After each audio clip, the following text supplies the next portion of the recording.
pessoal, tudo bacana? Eu sou a Andy do Mon Petit Poisson. Tá rolando mais um vídeo aqui no blog. Dessa vez é o vídeo da coluna Mais Legal de. Para você que tá chegando agora, se é a primeira vez que você assiste essa coluna, ela funciona da seguinte maneira. Todos os meses são publicadas algumas resenhas no blog.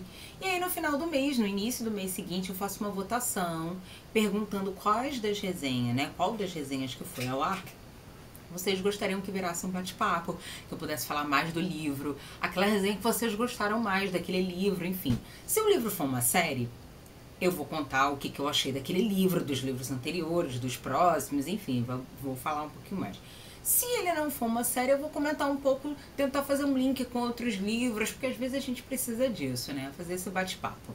O mais legal desse mês, desse vídeo que vocês estão assistindo, é do mês de abril, ou seja, fiz algumas resenhas, fiz a votação no início de maio e aí vocês escolheram. E o livro que vocês votaram como o mais legal do mês de todas as resenhas que foram ao ar foi esse aqui, ó. Foi o Reboot. O Reboot é uma trilogia, por enquanto, de 3, né? As pessoas vão falar, é óbvio que trilogia é de 3, mas é que a gente tá cansado de saber que tem vários livros que começam como trilogia e de repente viram séries. O negócio muda, é muito tenso. É uma trilogia que é uma distopia e foi uma série que eu gostei bastante desse primeiro livro. Eu gostei, não sou muito fã de distopia, mas essa aqui eu gostei do livro e tô bem ansiosa para continuar aí essa leitura. Eu espero que a editora traga logo aí pelo menos o próximo livro pra gente não ficar muito a ver navios. Então vamos lá. O livro é da Galera Record, a autora é a M. Tinteira. Nunca li nada dela, esse é o primeiro livro dela que eu li. O Reboot, ele tem essa ideia que começa assim a chamada. Há 5 anos eu morri e 178 minutos depois eu acordei. Então vamos começar a entender qual é a história do Reboot antes da gente falar. O Reboot é uma distopia, mas tá, o que faz dela diferente? Aconteceu num futuro distante, né? Uma situação, um soro que foi desenvolvido, enfim, que só os adolescentes conseguem meio que fazer essa ressurreição. É por isso que pega essa coisa do reboot, né? Na verdade, fazer o reboot é meio que você apagar e reiniciar as coisas, né? Você tem aquelas funções vitais que continuam, vamos dizer assim, dentro de uma máquina e tal. Só que você vai meio que apagar para colocar coisas novas, mas o básico meio que fica, né? Seria o nosso formatar, né? E é a ideia aqui. O que acontece? Nesse futuro aqui do livro, os adolescentes apenas, e alguns, eles desenvolvem uma síndrome, vamos dizer assim, que eles morrem e algum tempo depois eles voltam à vida. Não são todos que conseguem, os adultos só morrem, as crianças também, então é só a faixa aí dos adolescentes, vamos dizer assim, entre talvez uns 12, 13 anos, uma coisa meio pré-adolescente até adolescente, meio que na história quando você tem quase 18, isso já não começa a não funcionar, porque é entendido que você é adulto, então você morre, tá? E aí qual é o lance? A 178 é uma menina que ela é bem diferente de todo mundo e a gente acompanha a história narrada por esta menina. Ela é uma adolescente que ela morreu bem nova, há 5 anos. Na história ela tem mais ou menos uns 17 por aí, entre 17 e 18. Então ela morreu mais ou menos quando ela tinha 12, 13 anos. Então ela era bem novinha. E ela, quando morre, ela fica 178 minutos morta, como morta. Ela fica tanto tempo morta que as pessoas acham que ela morreu de vez. E aí ela até fala no início do livro que quando ela acorda, ela tá dentro do necrotério, né? Tipo assim, né? Porque se a gente pensar em 178 minutos, gente, são quase 3 horas, né? Ó, 60, 120, 180, né? E aí que começa essa vibe. Ela mora dentro de um complexo que a sociedade lá coloca esses reboots, como eles são chamados, porque o restante da sociedade acha que eles não prestam, que eles vão matar, que eles são sanguinários.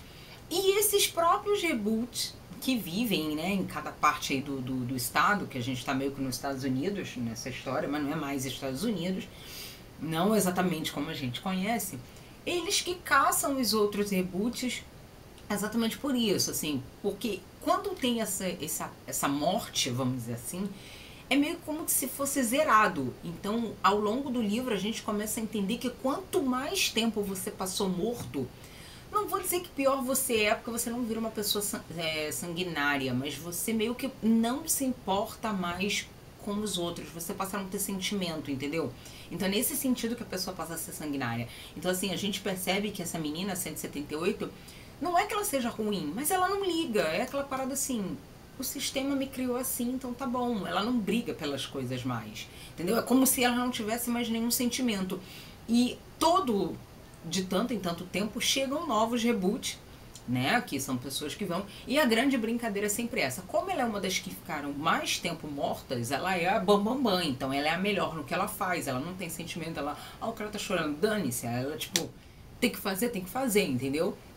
Tem que capturar a pessoa, vamos lá, ela é muito boa no que ela faz, exatamente porque praticamente os sentimentos dela morreram, né, junto com ela lá. E aí quando começa a história, ela explica um pouco disso e começa a chegar gente nova. E a gente tem o Calum ou o 22, que significa o quê? Ele só passou 22 minutos morto. E isso é muito pouco. Isso significa que você está muito apegado à sua vida antiga. E aí que tá a graça da história. A história, apesar de ter todo esse movimento da distopia que eu já falei pra vocês, de ser trilogia, o primeiro você descobre da sociedade, que a sociedade não é aquilo que ela tá falando, o segundo livro vai entrar o segundo, né, o segundo menino, a segunda menina, enfim, depende de quem tá narrando, tem a jornada para algum lugar, né, no final do primeiro livro, início do segundo livro, e o terceiro a pessoa vira o símbolo da revolução. Vocês vão ver que todas as distopias têm isso aqui nos livros. Você pode até falar assim, olha, umas são melhores que a outra, eu vou super concordar com você, mas a ideia é essa. Então no primeiro livro a gente tem a explicação de que a sociedade não é essa coisa maravilhosa, a gente já começa um pouco dessa questão de fazer a jornada, né, porque eles saem de um lugar e vão para o outro. Então provavelmente no segundo livro vai surgir a outra perna do triângulo amoroso, porque é assim que funciona. E no último livro dessa trilogia, um dos dois ali que eu ainda não sei quem é, porque assim, no primeiro momento eu achei que era menina, mas depois que eu comecei a ler eu vi que o 22 ele tem muita importância também na história, então já fiquei meio na dúvida qual dos dois vão ser, ou se os dois vão ser revolução, ou se de repente no segundo livro vai entrar mais algumas informações aí que eu ainda não tenho. Por que eu gostei dessa história? Eu acho que eu gostei porque, primeiro, a autora ela não fez uma coisa de distopia, uma ideia de distopia mirabolante.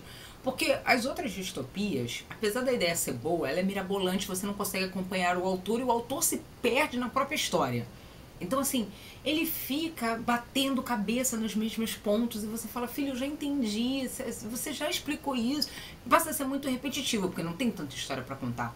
Como aqui ela faz uma coisa muito simples, você acompanha ela em todos os motivos, em todos os momentos, você não se perde, você realmente entende a história de cara. E nesse ponto eu achei muito bacana isso, porque você abraça a história e fala, cara, isso é diferente. É diferente você falar de pessoas que morreram, mas não são zumbis, né? Elas, na verdade, têm todo o sentimento, assim, a estrutura de um ser humano normal. Ela não é zumbi, ela não come carne, não tá, entendeu? É como se você precisasse voltar via, gente, né, parada cardíaca, né? Que você tem aquela... esqueci o desfibrilador, né? Que você volta, então você passa um tempo morto e você volta. Só que isso aqui na história é possível ficar muito mais tempo, né? Acho que ninguém normal ficaria 3 horas morto e voltaria, né? Eu não sei, a medicina é uma coisa muito avançada, enfim, a gente sabe que tem umas coisas meio loucas que acontecem aí pelo mundo. Mas eu acho que seria um pouco difícil, mas a ideia é um pouco essa. Então você aceita essa ideia apenas com essas coisas. O decorrer da história, quando a gente começa a perceber que a sociedade não é tão boa assim, aí que tá, a gente sempre mostra não sei o que, a sociedade que tá julgando não sei o que, mas a gente começa a olhar os dois lados. O livro, ele é bacana por causa disso, porque como a 178, ela é muito tô nem aí, E o 22 é muito... Cara, você não pode fazer isso. Você tem que brigar pelas coisas. Você vê essa brincadeira de cabo de guerra dos dois lados. Então ela começa a se importar. E isso é a grande virada da personagem. Porque assim, uma personagem que morreu há 5 anos e tipo assim, é a que tem mais tempo morta, é aquela que não sente nada, é aquela que os outros falam, ai, morreu, você fala, aham, faz aquela cara de paisagem. De repente começar a se importar por alguém, começar a pensar no mundo fora da caixa, ele é um personagem que começa a evoluir. Geralmente a gente só vê a evolução das mocinhas muito pro final da série.